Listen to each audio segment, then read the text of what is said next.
hermosa palabra. Adelante, amado Pastor Cle. Muchas gracias, hermano Marcelo. Saludos en el Señor Jesús a toda la iglesia, todos los hermanos. Dios los bendiga. Mucho, mucho. Estamos con la carta del apóstol Pablo a la iglesia de Roma, a los hermanos de Roma. Hoy vamos a meditar, reflexionar el capítulo 2, versículo 17 adelante. Y decir que Dios bendiga a todos los maestros, profesores, docentes, educadores. Y precisamente vamos a hablar de eso hoy, uno de los puntos. La educación es de suma importancia. El trabajo de ustedes, maestros, profesores, docentes, educadores, es de suma importancia. Dios bendiga a todos ustedes. Educación es cambio, educación es liberación, educación es progreso. Es uno de los pilares de la sociedad, para el bien de la sociedad. Dios bendiga a todos ustedes. Y este capítulo 2, versículo 17 adelante, la palabra es bastante dura. La palabra de Dios es clara, directa, espada de doble filo, es martillo que golpea, es fuego. Nosotros en el crisol, si nosotros aceptamos la palabra, entonces seremos purificados, bendecidos. La Biblia es como un espejo donde se refleja el ser humano, nos reflejamos cada uno de nosotros, nos vemos, nos miramos. Y hoy la Escritura nos va a mostrar, nos va a reflejar, nos va a hacer ver lo que somos. La Biblia es de suma importancia. Somos criatura de Dios, somos hechura de Dios, somos obra de sus manos, de su amor, de su gracia. Y para que nosotros vivamos como debemos vivir delante de Dios, entonces Dios nos dio la Escritura, la Santa Palabra. Aquí dice, nos enseña, Dios nos habla cómo debemos vivir, cuál debe ser nuestra conducta delante de Él, delante de la familia, con la familia, delante del prójimo, delante de la sociedad, con la sociedad.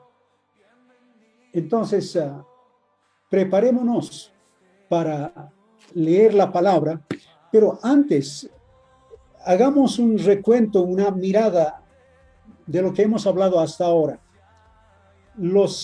El capítulo 1 de Romanos, los versículos 18 adelante y parte del capítulo 2 habla de la humanidad toda, en qué condición está. Hemos visto que el ser humano tiene testimonio de Dios por la creación, por la naturaleza. La creación nos dice, la naturaleza nos dice, es hechura, creación de Dios. Y nosotros hoy hemos abierto los ojos, tenemos vida, podemos contemplar los cielos, la atmósfera, el sol, la naturaleza. Y decir, gracias Señor, tenemos vida, respiramos, un día más. A pesar de la crisis sanitaria, por el problema de salud que la humanidad toda enfrenta, sufre. Y gracias Señor, estamos aquí todavía.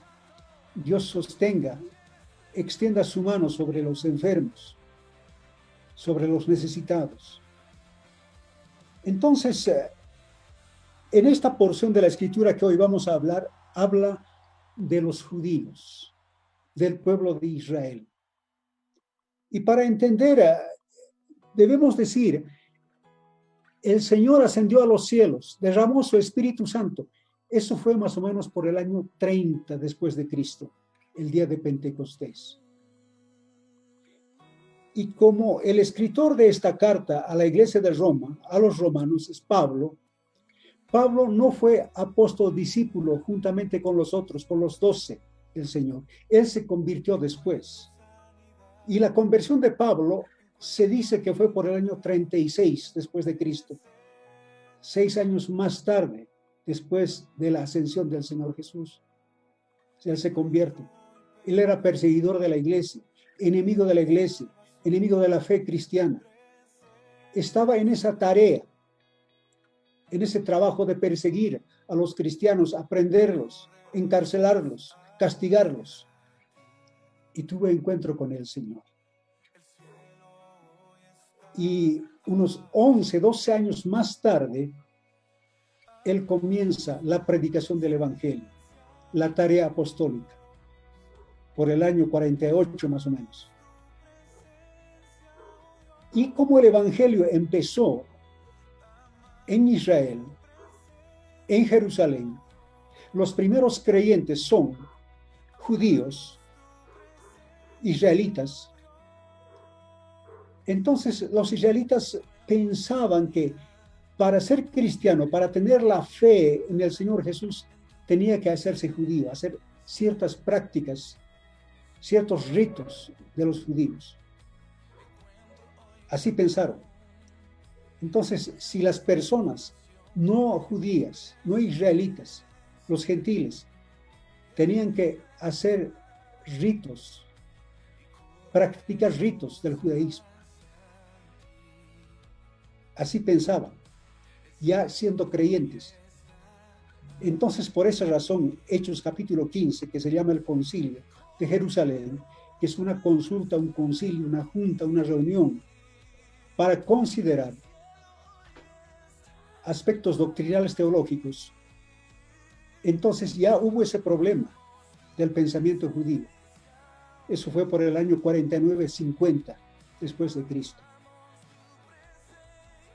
Entonces, ahí tienen la dirección de Dios, la dirección del Espíritu Santo, toman una decisión, que los gentiles no tienen que hacerse judíos, no tienen que practicar los ritos judíos para ser cristianos.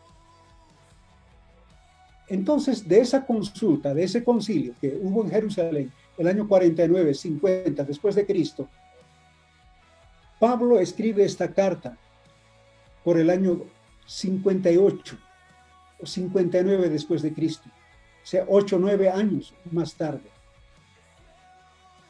Pero, sin embargo, el pueblo judío no entendía la fe, el evangelio, el mensaje de Dios. Esta parte del capítulo 2, versículo 17 adelante, es bastante dura. Pablo escribe de manera especial para el pueblo judío, para que reflexionen. Y en esta carta, los que reciben esta carta, en el capítulo 16 se menciona por nombre, en el capítulo 16 por nombre a los creyentes que habían ya en Roma, y Pablo los conocía. De ese grupo, de ese número, un 25% a 27% eran judíos. Y Pablo mismo era judío. Una pareja, un matrimonio, que ayudó bastante al apóstol Pablo, Priscila y Aquila, Priscila la esposa, Aquila el esposo, eran judíos. Y uno de los recipientes de la carta a los romanos es esta pareja. Y es bastante dura. El pueblo judío de la época tenía un falso concepto. Hay que tener buen concepto de uno mismo, ¿cierto?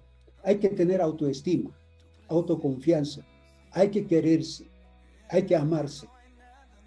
Eso es importante. Pero hay que pisar tierra, hay que pisar suelo. Hay que saber quiénes somos, cómo somos. El falso autoconcepto no es bueno. Hay que pisar tierra. Entonces, a partir del capítulo 2, versículo 17, empieza el mensaje de manera clara para los judíos, para Israel de la época. Entonces, digamos, los judíos decían, yo soy judío. Era su vanagloria, yo soy judío. Número 2, ellos decían, yo tengo la ley, es decir, el Antiguo Testamento. Yo tengo la escritura, el mensaje de Dios. Número 3, ellos decían, mi Dios es el único Dios que hizo los cielos y la tierra. Ese es mi Dios. Número 4, decían, yo soy circuncidado, soy circunciso.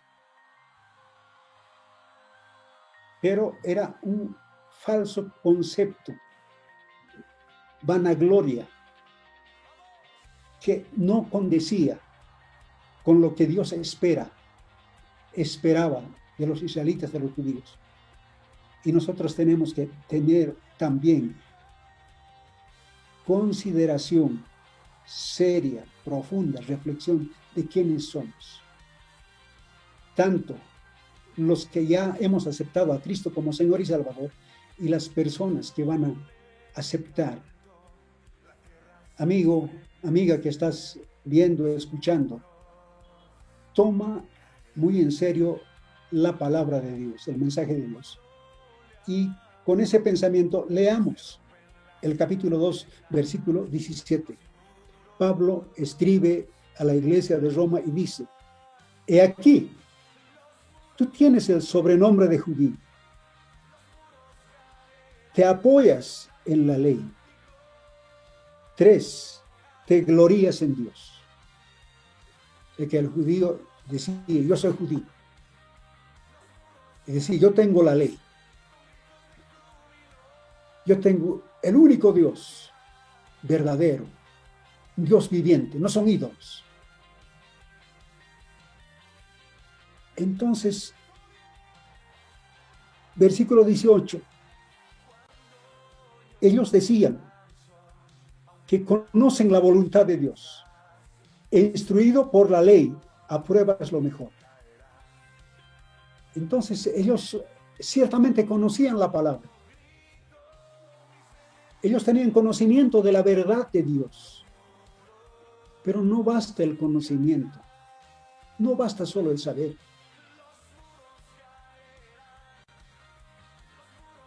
Ellos decían, el versículo 19, ellos decían que confiaban que eran guías de los ciegos, luz a los que estaban en las tinieblas, que era instructor, maestro de los indoctos, maestro de los niños, que tienes en la ley la forma de conocimiento de la ciencia. Cuando dice ciencia, aquí está diciendo conocimiento y de la verdad.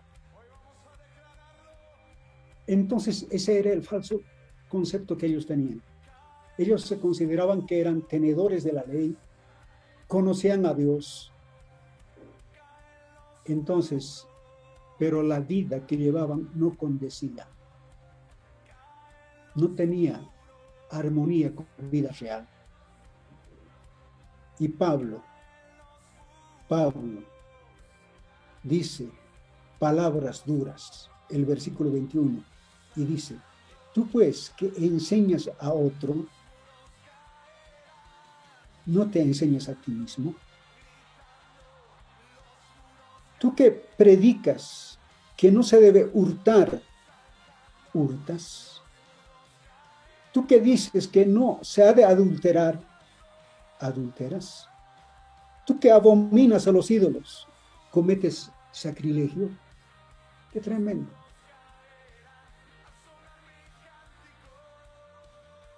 Tú que enseñas a otro, ¿no te enseñas a ti mismo? Esta parte es hoy para los pastores, para los maestros de la escuela bíblica. Debemos nosotros mirarnos a nosotros. Y los judíos de la época de Pablo no lo hacían. Se consideraban maestros de los gentiles, pero no se enseñaban a sí mismos. Predicaban no robar, pero robaban. Ellos sabían muy bien el decálogo, los 10 mandamientos. No robarás. Pero robaban. En Miqueas nos habla duramente. Voy a leer una porción de Miqueas, el capítulo 2, versículos 1 y 2. Dice de esta manera: hay de los que están en sus camas, piensan iniquidad, maquinan el mal, y cuando llega la mañana, lo ejecutan, porque tienen en su mano el poder, codician heredades y las roban, y casas y las toman, oprimen al hombre y a su casa, al hombre y a su heredad. Ellos sabían el mandamiento del Señor: no robarás. Y aquí en Miqueas vemos claramente, robaban. Robaban los diezmos y las ofrendas. No vamos a hablar de eso, pero hablaremos de Israel. Entonces, los israelitas, los judíos decían en Malaquías: ¿robará el hombre a Dios? Y Dios dice: sí, ustedes son ladrones. Me robaron los diezmos y las ofrendas. Entonces, el creyente, el cristiano, el pastor, el maestro, el predicador, tiene que hacer lo que predica. Si no lo hacemos, está mal. Está mal. Los judíos pensaban que por tener la ley, por ser judío, por ser pueblo de Dios, estaban exentos del juicio de Dios, de la justicia de Dios. Y no es así. Dice: enseñas, predicas, que no se debe adulterar, adulteras. El problema del sexo es un problema serio para toda la humanidad. Y precisamente en la Biblia está registrada las cosas que hace el ser humano. En el capítulo 4 de Génesis nos muestra que el hijo del tataranieto de Caín fue el primero que practicó la bigamia, introdujo la poligamia en la humanidad.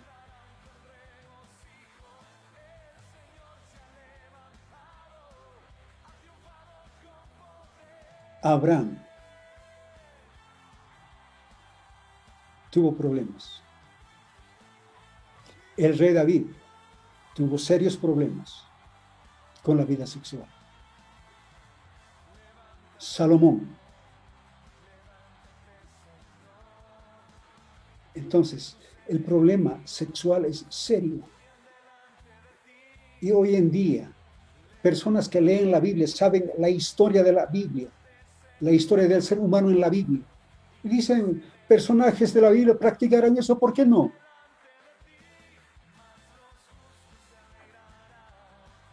Entonces, nosotros debemos considerar, reflexionar y andar en el temor de Dios.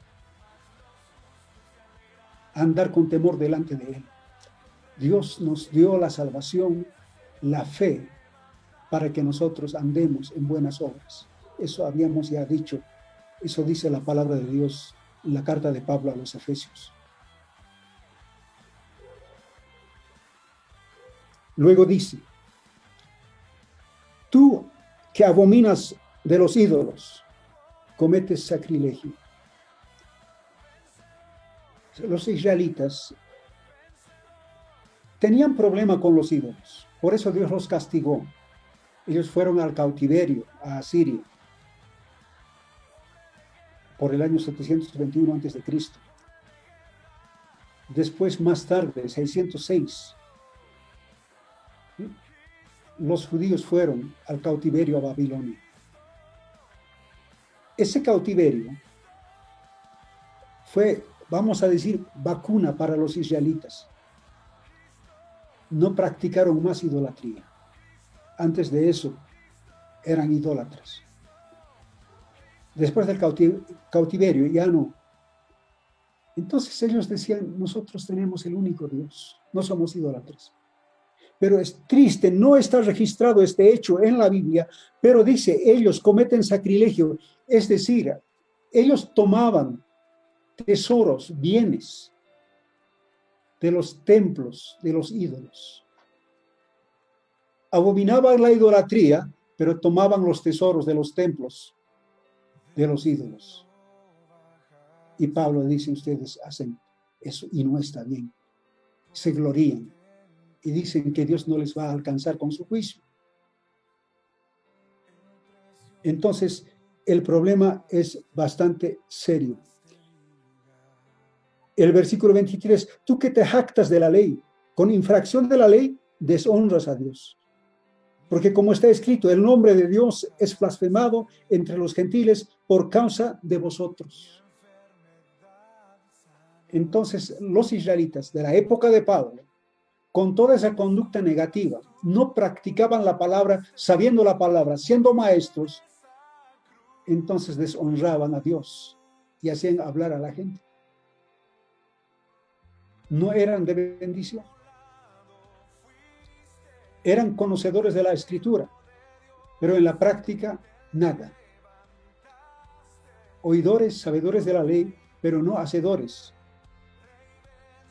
Entonces, en esta parte vemos que ellos se jactaban de decir, yo soy judío, tengo la ley, tengo a Dios.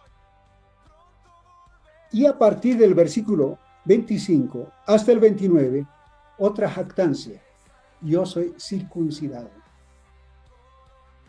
La circuncisión es una señal, es una marca de Dios en el israelita, en el varón israelita. Eso empezó con Abraham. Abraham se circuncidó cuando tenía más o menos 99 años. Dios le dijo a Abraham, Abraham, tú andarás delante de mí en santidad.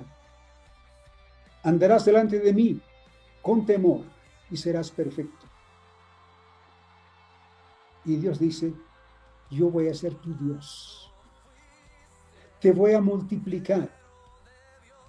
Y te voy a dar esta tierra, la tierra de Canaán, a ti y a tu descendencia. Entonces hagamos pacto. Sellemos el acuerdo. Entonces la circuncisión era un sello de ese acuerdo entre Abraham y Dios. Y su descendencia después. Porque dice, después de ti, tu descendencia a los 8 días, todo varón tiene que ser circuncidado. 8 días de nacimiento, circuncisión. Entonces, Israel tenía la marca de Dios, la circuncisión en su órgano genital. Entonces, el israelita era sumamente orgulloso, vanaglorioso de la circuncisión. Nosotros somos circuncidados. Si nosotros sabemos la historia del rey David cuando era pequeño y pelea con Goliat, sus hermanos, los hermanos de David dicen, ¿cómo vas a pelear? Él es un hombre de guerra, gigante. Tú eres un niño, muchachito. Y David dice, ese incircunciso. David tenía orgullo de ser circuncidado, de ser circunciso. El mismo apóstol Pablo dice, yo soy israelita, soy judío, soy de la tribu de Benjamín, circuncidado a los 8 días. Eso dice cuando escribe la carta a los filipenses. Pablo tenía orgullo de ser circuncidado. Y la palabra y el apóstol Pablo dice, ¿en qué consiste el falso concepto de ser circunciso? La fe no es asunto externo. Hoy en día los cristianos, ¿en qué somos vanagloriosos? ¿En qué confiamos? ¿Cuál es nuestra falsa confianza? El bautismo en agua. de tener la Biblia. Yo tengo la Biblia. Ser cristiano no es andar con la Biblia bajo el brazo o decir soy bautizado. El asunto es interno, la comunión con Dios. Si de veras hemos aceptado a Cristo como Señor y Salvador, tenemos que andar, vivir como Él manda, como dice la palabra. Entonces, leamos rápidamente los versículos que siguen, 25 adelante, dice, pues en verdad la circuncisión aprovecha, es buena la circuncisión si guardas la ley, pero si eres transgresor de la ley, tu circuncisión viene a ser incircuncisión. Si pues el incircunciso guardare las ordenanzas de la ley, no será tenida su incircuncisión como circuncisión. El que físicamente es incircunciso, pero guarda perfectamente la ley, te condenará a ti, que con la letra de la ley y con la circuncisión eres transgresor de la ley. Pues no es judío el que lo es exteriormente, ni es la circuncisión la que se hace exteriormente en la carne, sino que es judío el que lo es en el interior. La circuncisión hecha con el Espíritu Santo, no en letra. Entonces dice la alabanza, del cual no viene de los hombres, sino de Dios. Entonces, ser de Dios, pertenecer a Dios, decir yo soy de Dios, es asunto interno. ¿Y cómo se muestra eso? Con la conducta diaria. Practicando la palabra de Dios. No es solo andar con la Biblia bajo el brazo. No es solo enseñar, no es solo predicar. Grande responsabilidad para los predicadores. Porque si solo habla, predica, es elocuente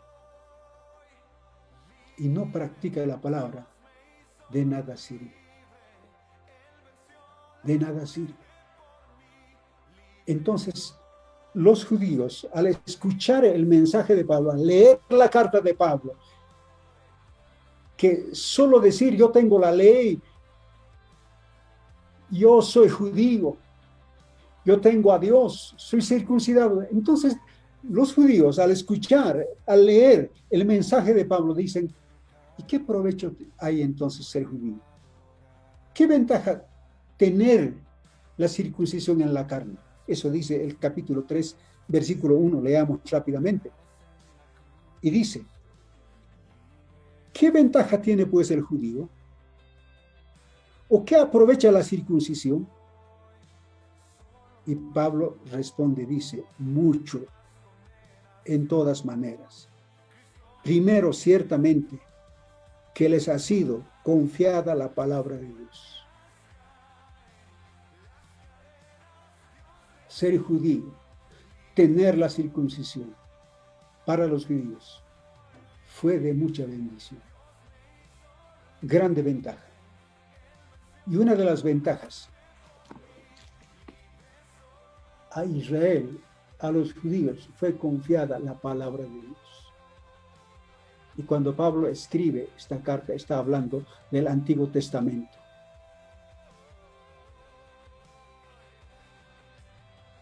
Entonces, todo el Antiguo Testamento fue confiada a Israel para que predique, para que viva la palabra de Dios. Nosotros, hoy la iglesia, los cristianos, nosotros somos tenedores, tenemos la tenencia, no solo del Antiguo Testamento, no solo del Nuevo Testamento, sino de toda la palabra de Dios. Y toda ventaja tiene grande responsabilidad. Israel, como tenedores de la palabra, tenían grande responsabilidad. Ser testimonio de Dios ante los pueblos gentiles. Y fracasaron. No todos, pero la mayoría de los israelitas de la época de Pablo. Entonces, el argumento, la justificación de los judíos fue triste, justificación absurda. Acusaron a Pablo porque decían, ciertamente Israel fracasó, falló, la gran mayoría. El fracaso de Israel anula, rebaja la gloria de Dios, la fidelidad de Dios, de ninguna manera. Leamos rápidamente los versículos 3 adelante. Dice, pues que si alguno de ellos, si alguno de los judíos han sido incrédulos, su incredulidad habrá hecho nula la fidelidad de Dios. Pablo dice, de ninguna manera. Antes bien sea Dios veraz y todo hombre mentiroso, como está escrito, para que seas justificado en tus palabras y venzas cuando fueres juzgado. Y si nuestra injusticia hace resaltar la justicia de Dios, ¿qué diremos? ¿Será injusto Dios que da castigo?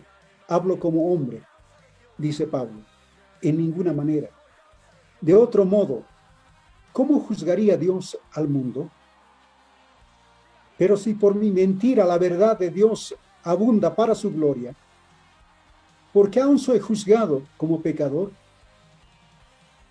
¿Y por qué no decir, como se nos calumnia, dice Pablo, como algunos cuya condenación es justa afirman que nosotros, que Pablo y sus amigos predicaban, decían, hagamos males para que vengan bienes? Entonces, los judíos trataban de justificarse, presentar argumentos. Decían, Dios es injusto, porque si nosotros somos infieles, pecadores, y nuestro pecado hace resaltar la gloria de Dios, hace que Dios brille mucho más, dice, ¿por qué Dios nos castiga? ¿Por qué Dios nos va a juzgar? Cuando los judíos de la época honraban a Dios o deshonraban a Dios, ¿eso hace más a Dios o hace menos? De ninguna manera. Dios es Dios. Dios es eterno. El pecado de la humanidad, del ser humano, no achica a Dios. Si nosotros andamos bien delante de Dios, no aumenta a Dios. Si nosotros nos comportamos bien, andamos bien delante de Dios con temor y temblor, es para nuestro bien. Dios extiende su gracia. El versículo 8, la acusación falsa y absurda de los judíos de la época. Decían a Pablo que Pablo predicaba, hagamos males para que vengan bienes. Triste la actitud de los judíos de la época. Entonces nosotros debemos considerar la palabra de Dios. No tengamos falsa confianza. No tengamos falso concepto. La salvación no depende de los ritos que hacemos. Es mandato de Dios, es ordenanza cristiana, el bautismo en agua. El que creyere y fuere bautizado será salvo. Eso dice el Señor. Pero si solo confiamos en el bautismo, en ese rito externo, no garantiza nuestra salvación, sino es interno el corazón, la convicción, la confianza, la fe en Dios, la fe en Jesucristo, Jesucristo el Evangelio Jesús. De eso depende. Hablando del matrimonio, como habla aquí, del adulterio. el aro matrimonial no garantiza la fidelidad. Un hombre casado tiene su anillo, lleva en el dedo y comete el pecado del adulterio. Llevar anillo le garantiza la fidelidad, muestra que es fiel. De ninguna manera. No lo hace. La fidelidad en el matrimonio es en el corazón, es la entrega del corazón del hombre a su esposa, de la esposa al hombre, a su marido. Entonces el anillo sí vale. Pero si no es así, el anillo no garantiza la fidelidad. La fidelidad en el matrimonio está aquí adentro, en el corazón del ser humano, del hombre y de la mujer, de los esposos, de los cónyuges, de la pareja. La fe cristiana es de la misma manera. Entonces, reflexionemos seriamente en la palabra de Dios. No tengamos falsos conceptos, falsas confianzas, como los judíos en la época del apóstol Pablo decían: yo soy judío, soy hijo de Abraham, nunca hemos sido esclavos. Eran orgullosos, vanagloriosos por tener la ley. A nosotros ha sido dada la palabra de Dios. Nuestros padres han recibido el decálogo, el 10 mandamientos en el monte Sinaí. Ese era el orgullo. Nuestro Dios es el Dios que hizo los cielos y la tierra, pero no honraban a Dios. Número 4, ellos decían: somos circuncidados. Pero la vida que llevaban no condecía. Entonces nosotros tengamos cuidado. Dios nos ayude a vivir en temor y piedad delante de Dios. Perseveremos en el camino del Señor. Dios los bendiga a cada uno de ustedes. Amigo, amiga que estás escuchando, entrégate a Dios de todo corazón. No confíes en las religiones o en la religión de tus antepasados. Porque uno dice: mi papá ha tenido esta religión, mi abuelo también, mi bisabuelo también, y yo estoy en la misma religión. No es eso. Es tener a Cristo en el corazón, es tener el corazón circuncidado. Dios los bendiga. Señor, oramos. Dios Santo, ayúdanos. Señor, que tengas misericordia de todos nosotros, los que predicamos y enseñamos.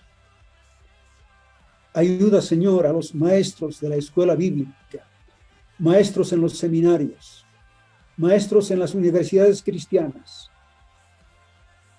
Señor, no solo tenemos que enseñar, sino tenemos que enseñarnos y practicar lo que enseñamos. Ayúdame, Señor. Ayuda, Señor. Ayúdanos. Señor, bendice a tu iglesia. Haz de nosotros hacedores de tu palabra. Que nuestra vida diaria, que nuestra conducta diaria te glorifique a ti, oh Dios. Señor, ayuda, Señor Jesús, a todos los que tienen dificultades, problemas. Padre, Señor, extiende tu mano, tu gracia, tu misericordia sobre las personas que todavía no te conocen, que puedan conocerte a ti, oh Dios, y haz de ellos hacedores, practicantes de tu palabra. Líbranos, Señor, de conceptos falsos, de argumentos falsos, de justificaciones falsas. Nadie se puede justificar ante ti, Señor. Dios, nos has provisto tu justicia, nuestro Señor Jesucristo. Gracias, mi Dios. Gracias por tu palabra. es dura, Señor. Y gracias, Señor, por la dureza de tu palabra, porque nos encamina, Señor, en santidad. Gracias, Señor. Amén. Dios los bendiga, hermanos. Muchas bendiciones. Y en este tiempo de crisis sanitaria, levantemos nuestra vista ante Dios. Él es Dios todopoderoso.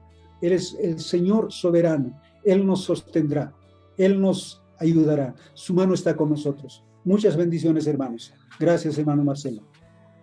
Amén, gracias, amado pastor. Palabras de mucha bendición que estamos seguros han sido recibidas en los hogares, en las familias de la Iglesia Roca Eterna. Tomar en cuenta mucho lo que nuestro pastor nos dijo y pongamos en práctica, que es lo más importante, queridos hermanos. Muchas bendiciones. Agradecer a todos los hermanos que han estado en la transmisión hoy día. Les invitamos también a que también nos acompañen esta noche a partir de las 7 de la noche. Vamos a estar teniendo el culto con todos ustedes, hermanos. Mañana tenemos a las 5:30 de la tarde al Ministerio de la Mujer, así que todos están cordialmente invitados. Una vez más repito, mañana lunes el Ministerio de la Mujer estará haciendo la transmisión a partir de las 5:30 de la tarde, así que todos pues están cordialmente invitados. A partir de las 7:30 el Ministerio de Matrimonios. El martes otra vez estaremos con nuestro pastor Cleto estudiando la palabra de Dios. El día jueves tendremos un culto de oración y el viernes estamos con ayuno y oración con la hermana Ofelia, y el sábado con los embajadores de Cristo, y el domingo así vamos a ir trabajando, hermanos, mientras no digan nada nuestras autoridades. Continuamos con los cultos vía en línea, hermanos, a través de la página de la Iglesia Roca Eterna. Muchas bendiciones a todos, hermanos, y muchas gracias. Que Dios les bendiga. Hasta más tarde.